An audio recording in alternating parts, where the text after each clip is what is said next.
C'est en plein cœur de Nantes qu'une jeune entreprise en pleine croissance, Balek, révolutionne le fonctionnement de l'entreprise.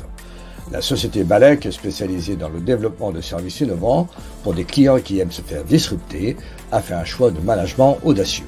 J'ai constaté que ce qui marche le mieux actuellement, partout, que ce soit en politique, en économie et même socialement, c'est quand même de chier sur les gens.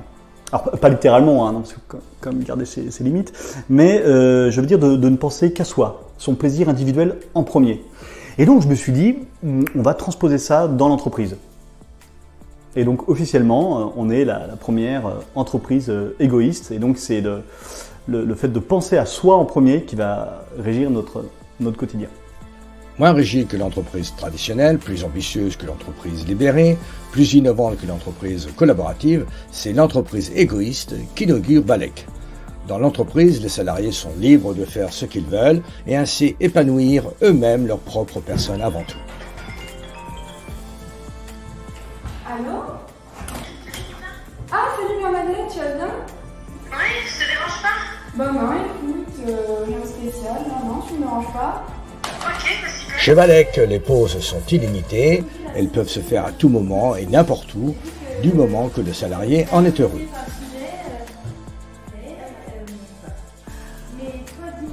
Pari audacieux de la direction, comment cela a été accueilli par les membres de l'équipe? Ce que j'aime dans l'entreprise, c'est un peu le côté libre. Parce qu'avant, je faisais vraiment attention à ce que je faisais, mais maintenant, bon, je m'en fous. Alors clairement, c'est innovant.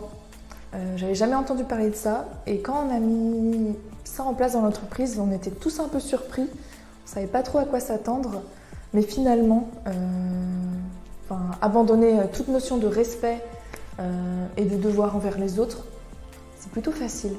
Être égoïste, ouais, c'est plutôt simple. Une règle est devenue primordiale, l'égoïsme fait partie intégrante de la culture de l'entreprise et tout le monde se doit de l'accepter. Comme l'éducation permissive, c'est le management sans contrainte.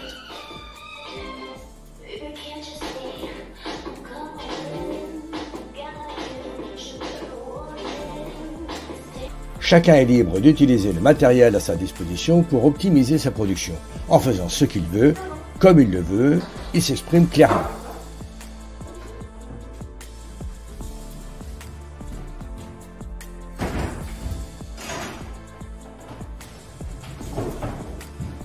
C'est ainsi que chaque membre de l'équipe est libre de travailler dans les conditions qui lui conviennent individuellement. Un vrai pari sur l'avenir.